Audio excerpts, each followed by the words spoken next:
there, Tracy here. So excited to show you this video where I create a 4-bar card using papers and stamps from the Not Too Shabby Shop February box of the month. Let's go ahead and jump in.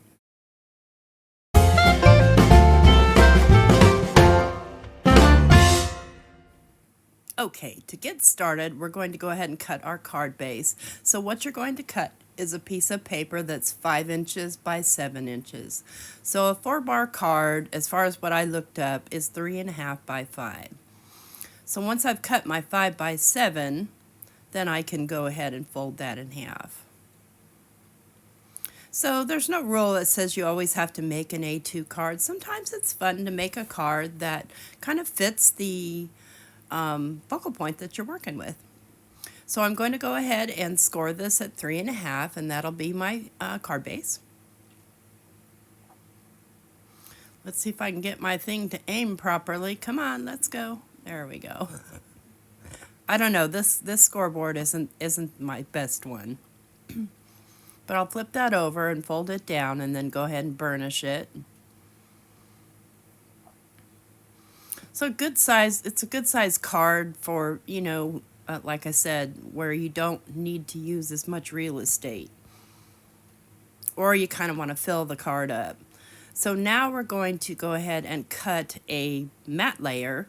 And because I'm going to be using a paper with carrots on it, I'm going to choose orange. So I'm going to trim that down to, about 4 3/4 by 3 1/4. Okay, now I've got my matte layer. Now I'm going to do my, my background layer. And I'll be cutting that down.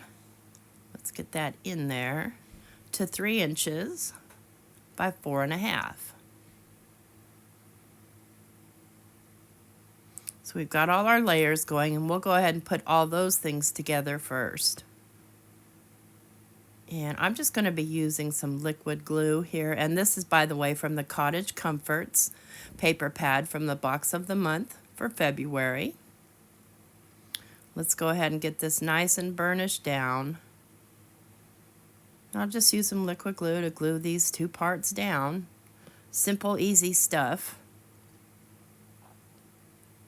And this would be a cute, even just note card too, but I was thinking for this size card, it'd be great, like to hand out with a carrot cake cupcake or carrot cake or some other kind of spring treat.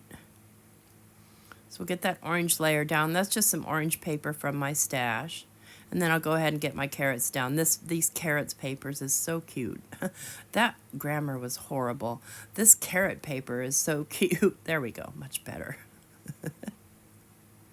Just get that evenly laid down there, and my card's ready to go. So now I can move on to the next step. So I'm going to grab the Cozy Corner stamp set, and I'm going to be using the little cupboard there.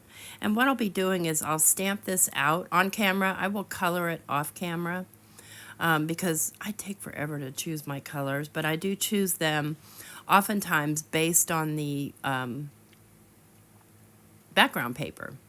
So I'm going to lay some alcohol marker friendly paper down in my Mini Misty and grab out the stamp. It's such a cute stamp set. So many different uses. I mean, this is, obviously a kitchen, and that could be a corner in a kitchen.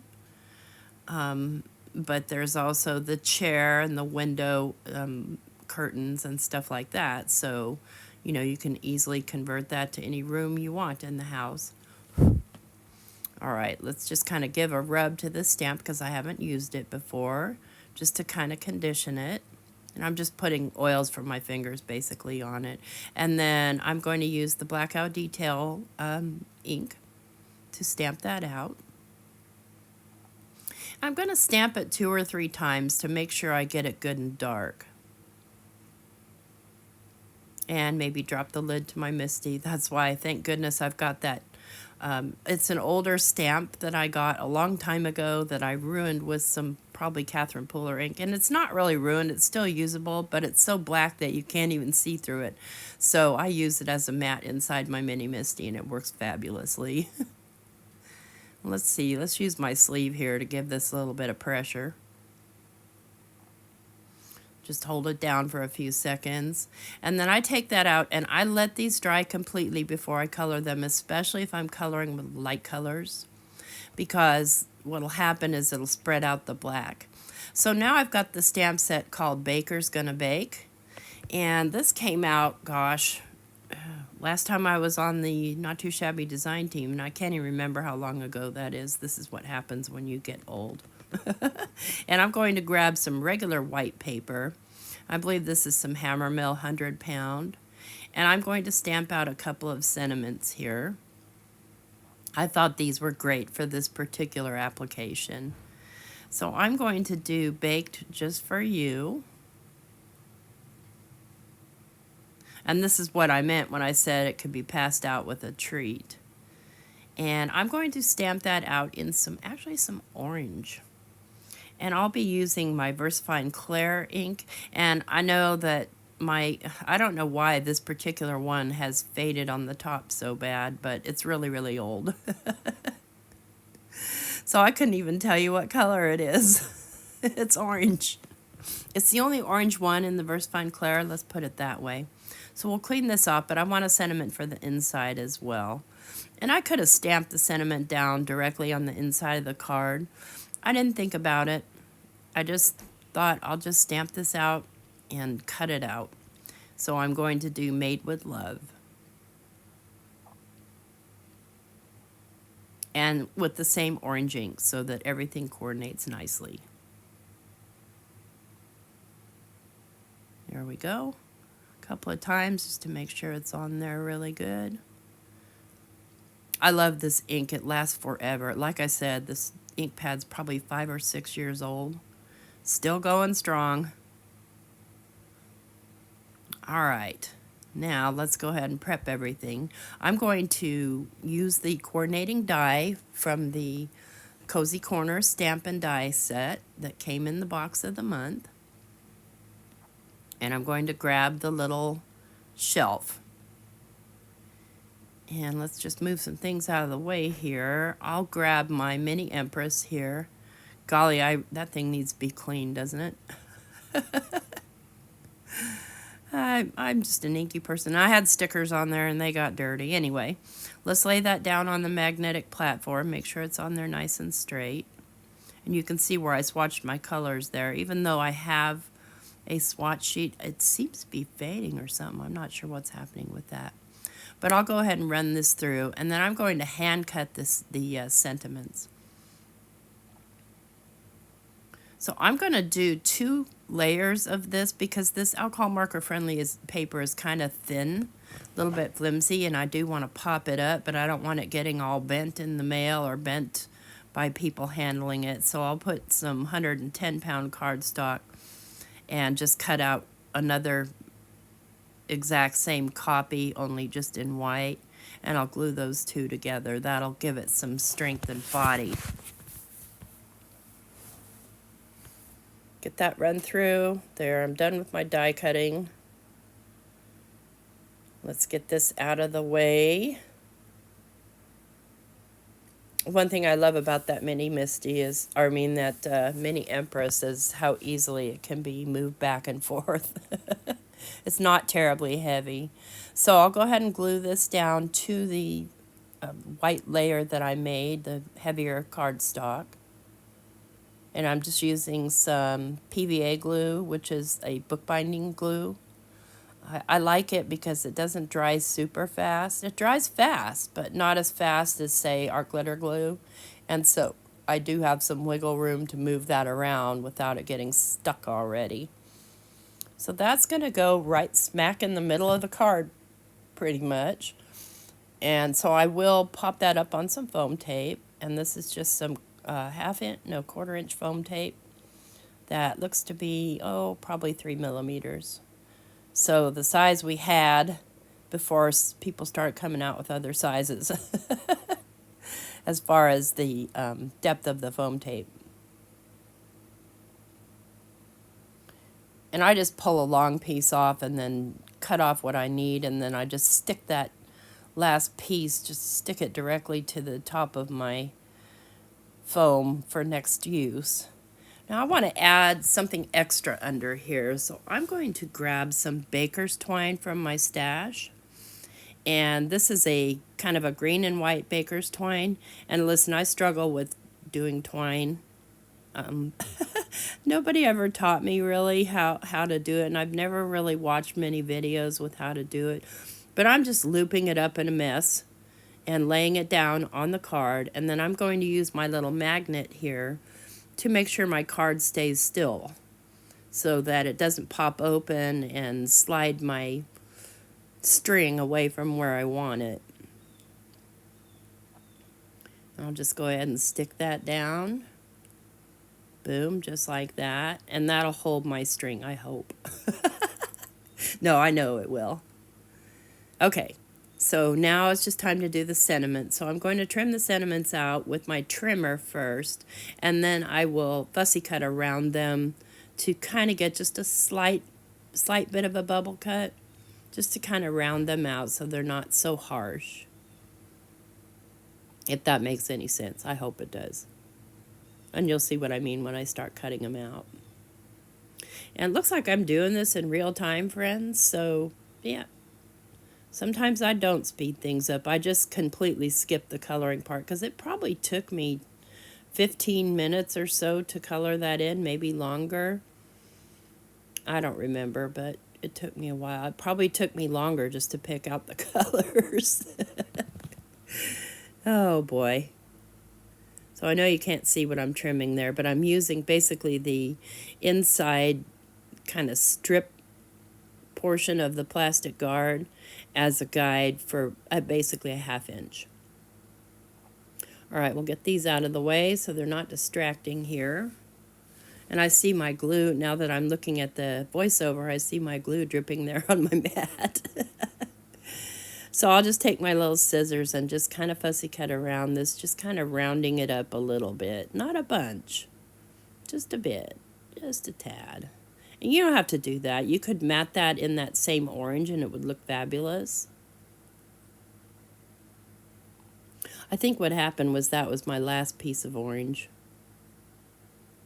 So I'll just trim this around. We're almost done, friends. I appreciate you coming and watching my videos and giving me thumbs up, and especially when you leave comments. So my question today is, do you like carrot cake? I love carrot cake, especially with extra thick cream cheese frosting on it. I'm just bad that way. And I'll do the same with bubble cutting around this. I like it with raisins in it. I don't necessarily love it with nuts in it. I don't mind it, but I'm kind of a purist and don't like nuts in my things. I like nuts by themselves, but I don't care for them in stuff. I don't know. Good. Just call me a weirdo. I don't mind. So I'm going to grab a 1/8 inch foam strip for this sentiment and pop this up. And then I'll just glue it down because this is my foam tape that doesn't have any sticky on the other side. And maybe I'll get some glue all over my hand, just for fun. And I get it a little crooked at first, but thank goodness I use liquid glue in that foam because it's movable. And also, if I open up the card and I'm not paying attention, I'll accidentally move it while the glue's still wet. But no worries, I can readjust it. So I'm going to do the Made with Love down here in the corner. And then I've got some strips left over, and I'm thinking I might use the orange. I'm going to trim it down, but I end up not using the orange because I still have some of the carrot paper left. But I'm going to trim that down to about 3/4 of an inch. And then I've got the carrot paper, and I'm going to trim off a 1/4 inch of it. See if I can find it in the pile over here. The hidden pile of the mess you guys don't have to see. I know when I do my lives, you see my messes. So I'm going to cut 1/4 inch off of here, and I'm doing it by measuring from the left and then just letting it hang over that 1/4 inch. And you'll see later I fussy cut out one of those carrots to add to this. See if I can grab this. Make sure I've got it in a good spot. I need to move my Made with Love. It's over a little too far. So I'll just move it, no big deal. Add some more glue, because I need to make sure I have room for my little 1/4 inch strip there.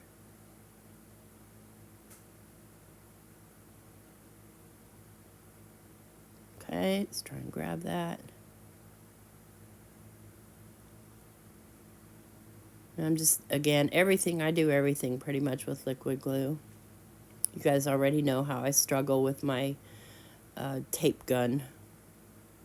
Plus, it's a 1/2 inch.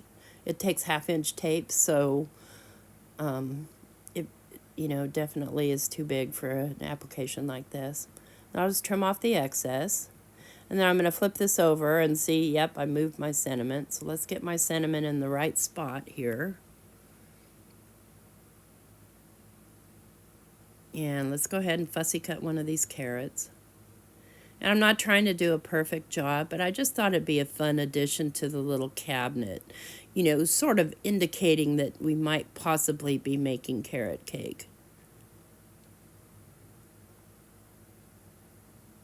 I like a spice cake too. That'd be fun with some gumdrops. Now I'm trying to decide where I want to put this carrot. Do I want to put it in the bowl? Do I want to lay it down here? No, I think I'm going to tuck it back behind. I feel like I just want a little bit of that carrot showing. Do I want it on the floor? No, we don't like our carrots on the floor. It's just not in the good orientation to put anywhere that I kind of thought that I would put it. Let's see, let's grab some tweezers so I can actually handle this thing without it sliding everywhere. Yeah, I think I'm going to put it right about here. It's a little on the long side, so I'll trim off that little tip. And that'll be the final touch to our card. There aren't any fancy embellishments or anything on here. Just that piece of string. And then my carrot will help hold down the string. I'm just going to kind of hold it here for a moment while I fiddle with the strings, making sure that they're nice and secure. And that's our card done. So bake just for you with the little cabinet and all the goodies that you would need to bake, and just kind of adjusting there. Now I've got it kind of centered and I'm happy. I hope you like this video. If you do, please give me a thumbs up. And if you're not already subscribed to my channel, please consider subscribing. I thank you so much for coming and hanging out. And here's a little bit of a close-up view of the card.